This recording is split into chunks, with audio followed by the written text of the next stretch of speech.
বিসমিল্লাহির রহমানির রহিম। সবাইকে স্বাগতম। আজ আমরা নতুন একটা বিষয় নিয়ে জানব, সেটা হচ্ছে দ্বিপদ নামকরণ। দ্বিপদ নামকরণ কি এবং দ্বিপদ নামকরণের বিষয় এটা জানবো। এখানে দেখা যাচ্ছে যে জবা ফুল চায়না রোজ, এটাকে নিচের একটা নাম দেওয়া আছে হিবিস্কাস রোজা সাইনেনসিস। এটাই হচ্ছে দ্বিপদ নামকরণ। এটা কিভাবে করা হয়, কেন করা হয়, কি বিষয়, সেটা আমরা এখন জানবো।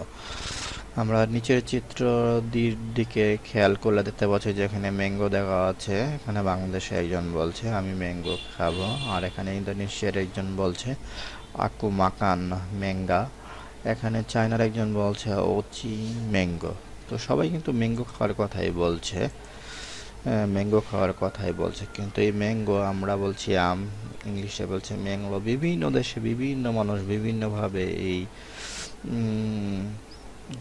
আমকে বিভিন্নভাবে বিভিন্ন নামকরণ করা হচ্ছে। এখন একজন মানুষের পক্ষে এত হাজার হাজার নাম মনে রাখাটা সত্যি দুঃসাধ্যকর। তাই এই বিজ্ঞানীরা সিদ্ধান্ত নিলেন যে তারা একটা নির্দিষ্ট নাম দিবেন প্রত্যেকটা উদ্ভিদের এবং প্রাণীর।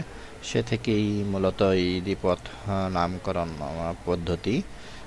তাই আজকে আমরা এই দ্বিপদ নামকরণটা নিয়ে আলোচনা করব এবং দ্বিপদ নামকরণটা কি আজকে আমরা জানবো, এবং দ্বিপদ নামকরণের যে পদ্ধতি সেটাও আমরা জানবো। ঠিক আছে, চিত্রে আমরা দেখতে পাচ্ছি গোলালো। এটার হচ্ছে বৈজ্ঞানিক নাম হচ্ছে সোলানাম টিউবিরোসাম।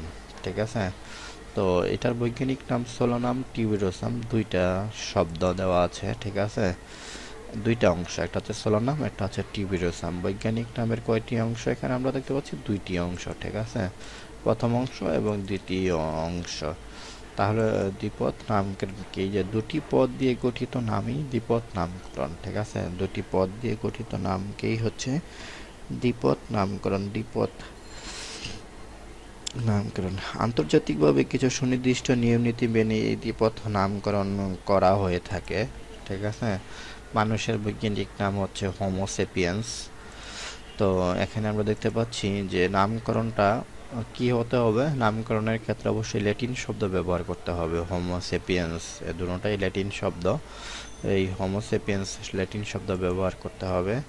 এবং এর বৈজ্ঞানিক নামের অংশ কয়টি থাকবে এবং অংশগুলোর নাম কি কি? বৈজ্ঞানিক নামের দুটি অংশ থাকবে, একটা হচ্ছে হোমো আর একটা হচ্ছে সেপিয়েন্স। ঠিক আছে, এই হোমো এই অংশটা, প্রথম অংশটা হচ্ছে গণ নাম দিতে হবে, ঠিক আছে, আর দ্বিতীয় অংশটা হচ্ছে পদাতিক নাম। এই দুটি নামের সংমিশ্রণে, প্রথমটা গণ এবং পদাতিক নামের সংমিশ্রণে দ্বিপদ নামকরণটা হয়ে থাকে। তো এখানে দেখা যাচ্ছে যে গণ নামের প্রথম অক্ষরটা বড় হাতের এবং পদাতি নামের সবগুলো অক্ষরই ছোট হাতের। মূলত গণ নামের প্রথম অক্ষরটা বড় হাতের ছাড়া সবগুলাই ছোট হাতের, এবং এর দুইটার মাঝখানে একটা স্পেস আছে। এই হচ্ছে এটার নিয়ম। বৈজ্ঞানিক নামের প্রথম অংশের অক্ষর বড় হাতের অক্ষর এবং তৃতীয় অংশের প্রথম অংশ থেকে ছোট হাতের অক্ষর দিয়েই লিখতে হবে। এই হচ্ছে এটার বিষয়।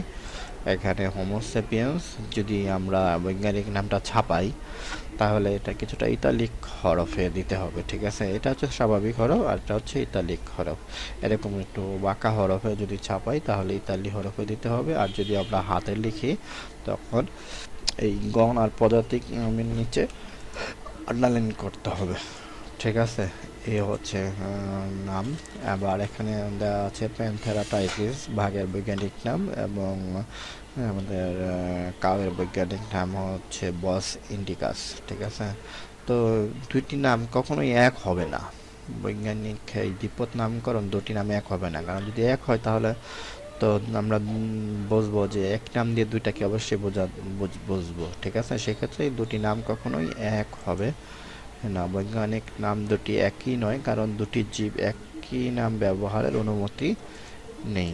ঠিক আছে, এখানে আমরা কয়েকজন বিজ্ঞানী যদি একটি জীবের বিভিন্ন নামকরণ করে, তবে অগ্রাধিকার অনুযায়ী কার নাম গৃহীত হবে। একটা জীবের বিভিন্ন জন বিভিন্ন বৈজ্ঞানিক নামকরণ করলে প্রথমে যে জীবে প্রথম বিজ্ঞানী কর্তৃক গৃহীত নামটি এটা হচ্ছে স্বীকৃত হবে, আর বাকিগুলা থাকবে না, ঠিক আছে।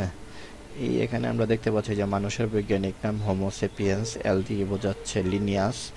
1758 সালে উনি এই নামটা প্রবর্তন করেন। আমরা যদি প্রয়োজন হয় তখন এই বৈজ্ঞানিক নামের শেষে বিজ্ঞানীর নাম এর বড় হাতের অক্ষর দিয়ে এবং সাল দিয়ে এটা আমরা দিতে পারি, ঠিক আছে। চিহ্নিত অংশটি কোন বৈজ্ঞানিক নামের শেষে লেখা হচ্ছে লিনিয়াস, 1900 সালে তিনি দিয়েছেন, ঠিক আছে। প্রথম যে বিজ্ঞানী জীবের বিজ্ঞানসম্মত নাম দেবেন তার নামকরণের সন উক্ত জীবের বৈজ্ঞানিক নামের শেষে সংক্ষেপে যোগ করতে হবে, ঠিক আছে। এই হচ্ছে বিষয়। এখানে যে উপরের ছকে দ্বিপদ নামকরণে কি কি নিয়মাবলী প্রতিফলিত হয় তার একটি তালিকা তৈরি করো। এখানে দেখা যাচ্ছে যে দুইটি পদ, প্রথম অক্ষরটা বড় হাতের এবং ল্যাটিন শব্দ ওরাইজা সেটিভা, ঠিক আছে। এবং এই দুইটার মাঝখানে একটা দাগ আছে এবং ইতালিক হরফে একটু বাঁকা করে দেওয়া আছে মোটামুটি। এই বিষয়গুলো এখানে দেওয়া আছে, ওকে। এখন আমরা দেখি যে ICZN এর পূর্ণ নাম কি। হ্যাঁ, এটা অবশ্যই মনে রাখতে হবে, ইন্টারন্যাশনাল কোড অফ জিওলজিক্যাল নোমেনকালচার। এবং ICBN এরও একটা আছে, ইন্টারন্যাশনাল কোড অফ বোটানিক্যাল নোমেনকালচার। এখানে দেওয়া আছে বিব্রিও কলেরি, ঠিক আছে। এখানে দেওয়া আছে বিব্রিও কলেরি, এটা করে সোজা দেওয়া আছে, আর এটা হচ্ছে বিব্রিও কলেরি, এটাও বাঁকা করে দেওয়া আছে, ঠিক আছে।